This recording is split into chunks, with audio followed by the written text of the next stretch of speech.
Hello learners. आज हम बात करेंगे बिल्कुल अलग से टॉपिक के ऊपर। आज क्या स्पेशल है? तो आज के दिन हम मनाते हैं वर्ल्ड थायराइड अवेयरनेस डे।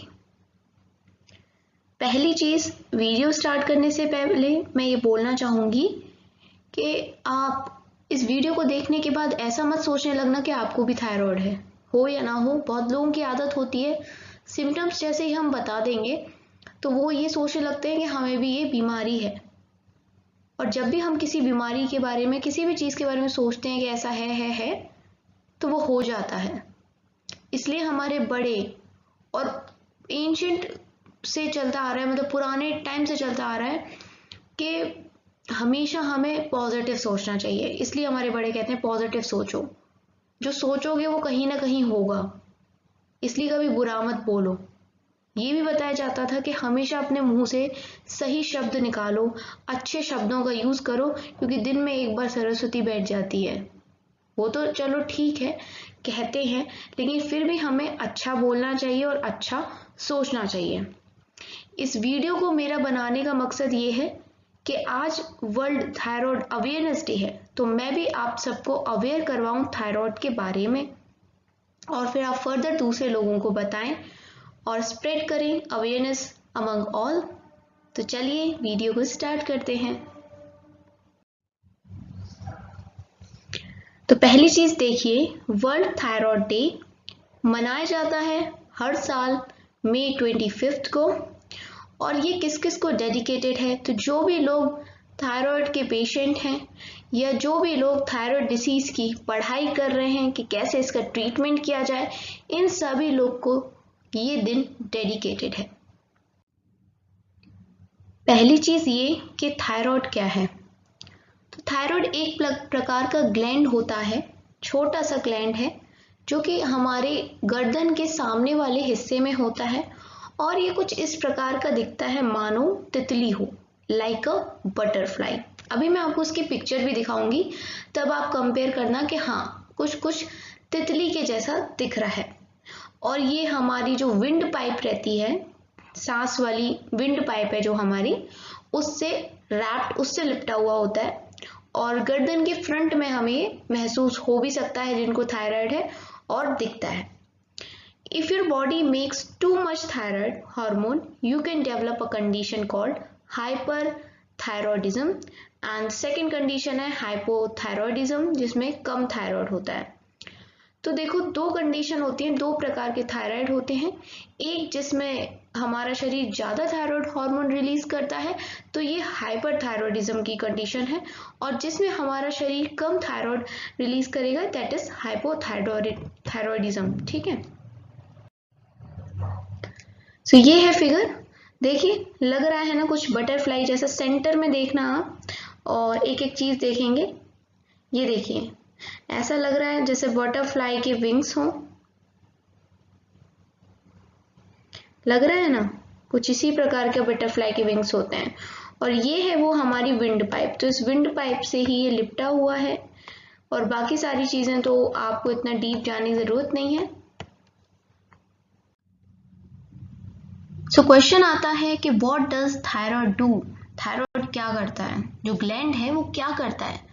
तो सिंपली ये कंट्रोल करता है हमारे मेटाबॉलिज्म को। अब जिनको नहीं पता उनको बता दूं मेटाबॉलिज्म क्या होता है। तो ये एक प्रक्रिया है। मेटाबॉलिज्म क्या है? प्रोसेस। और कौन सी प्रोसेस है, कौन सी प्रक्रिया है? तो जैसे हम खाना खाते हैं, खाना मुंह में रखने से लेके खाने से जो एनर्जी निकल रही है वहां तक, इस पूरी प्रोसेस को हम मेटाबॉलिज्म कहते हैं। मतलब खाने से लेके एनर्जी मिलने तक हमारे शरीर को, ये जो पूरी प्रक्रिया होती है, इसको हम मेटाबॉलिज्म कहते हैं। और इसी मेटाबॉलिज्म की प्रोसेस को कंट्रोल करता है थायराइड हार्मोन। और एनर्जी हमारे पास नहीं होगी तो हमारी बॉडी कोई काम कर नहीं पाएगी, है ना। तो ये पूरी एनर्जी हमारे पूरे शरीर में दी जाती है, ताकि हमारे हाथ पैर, हमारी पूरी बॉडी प्रॉपरली वर्क कर सके। Now what is thyroid disease. अब थायराइड तो एक ग्लैंड है ना, लेकिन ये बीमारी क्या है थायराइड की? तो ये है दो प्रकार से होती है, हाइपरथायरॉयडिज्म एंड हाइपोथायरॉयडिज्म। जैसे कि पहले बताया, अगर ज़्यादा हार्मोन्स आ जाएं तो हाइपर, और अगर कम हार्मोन रिलीज करने लगे तो hypo. Who is affected by the thyroid disease? किस किस को ये थायराइड की बीमारी हो सकती है? तो ये किसी को भी हो सकती है, मैन, वुमेन, इन्फेंट्स। जानते हैं इन्फेंट्स कौन होते हैं? बहुत छोटे छोटे जो नवजात बच्चे हैं उनको तक हो सकता है थायराइड। तो कुछ लोगों के दिमाग में जो ये चीज़ रहती है कि ये बीमारियां सिर्फ बड़ों को होती हैं, तो ऐसा बिल्कुल नहीं है। ये इन्फेंट्स को भी होती हैं, टीनेजर को भी हो जाती हैं, है ना, मतलब हर इंसान को हो सकती है। और तो और कई बार केसेस में देखा गया है कि बचपन से ही थायराइड प्रेजेंट होता है बच्चे के, ठीक है। और ज़्यादातर ये हाइपोथायरॉयडिज्म होता है, मतलब कम वाला, और जैसे जैसे उसकी एज बढ़ती है तो ये डेवलप करता जाता है। और वुमेन्स में मेनोपॉज के बाद ये ज़्यादा देखने को मिलता है। और थायराइड उनको भी ज़्यादा होने के चांसेस रहते हैं जिनकी फैमिली में कोई थायराइड पेशेंट पहले रहा है, ठीक है। Have a medical condition, take a medication that's high in iodine, ठीक है। तो हर चीज़ की एक लिमिट होनी चाहिए, हर चीज़ की, चाहे कोई भी न्यूट्रिएंट हो, मिनरल, विटामिन, जो भी हम खाते हैं ना, इन सब की एक लिमिट होनी चाहिए, ना ज़्यादा ना कम। अगर आपको कोई भी मेडिकल प्रॉब्लम है, जैसे डायबिटीज़ जैसी आजकल कॉमन प्रॉब्लम है, तो ऐसे लोगों में भी थायराइड की बीमारी देखी गई है। या फिर किसी को हार्ट प्रॉब्लम है तो वहाँ भी थायराइड की प्रॉब्लम देखी गई है। और स्पेशली 60 साल से ऊपर की जो औरतें होती हैं उनमें ये बीमारी देखी गई है। मैं दोबारा बोल दूं कि ये सिर्फ बताया गया है कि इन लोगों में ये बीमारी होती है, इसका मतलब ये नहीं है कि हर एक में ये बीमारी है। समझना इस बात को, हर एक में ये बीमारी नहीं है। अब इम्पॉर्टेंट बात, इस सब से बचने के हमारे पास क्या तरीके हैं। अब हर चीज़ का तरीका ये नहीं होता है कि आप डॉक्टर के पास चले जाओ, ट्रीटमेंट करा लो। कुछ चीज़ें ऐसी भी होती हैं जिनको हम घर पे बैठ के करें और वो ज़्यादा अच्छी होती हैं, उसका कोई साइड इफ़ेक्ट भी नहीं होता है। तो सिमिलर थायराइड के केस में भी है। अगर आपको लगता है कि आपके पास कोई भी थायराइड की प्रॉब्लम है तो आप ये सारे काम कर सकते हैं। जैसे कि आप एक्सरसाइज करिए, एक्सरसाइज हमेशा अच्छी रहती है, एक्सरसाइज कभी भी बुरी नहीं होती। हर चीज़ में, हर बीमारी में अगर आप रेगुलर एक्सरसाइज करते हैं, योगा करते हैं, तो आपकी बॉडी मेंटेन रहती है, फिट रहती है, तो बीमारियां नहीं लगती हैं। और अपने खाने में ड्राई फ्रूट्स मिलाइए, स्पेशली आलमंड्स यानी बादाम डालिए, विटामिन बी लीजिए, विटामिन डी लीजिए। जिंजर बहुत अच्छा रहता है थायराइड के लोगों को, तो अदरक वाली चाय पी सकते हैं आप, और कोकोनट ऑयल का यूज़ करें, ये सारी चीज़ें करें। और जिनके शरीर में आयोडीन की कमी है, क्योंकि आयोडीन की कमी से भी ये प्रॉब्लम हो जाती है थायराइड की, तो जिसको हम गॉइटर डिसीज कहते हैं, तो आप आयोडीन के अलग से सप्लीमेंट ले सकते हैं।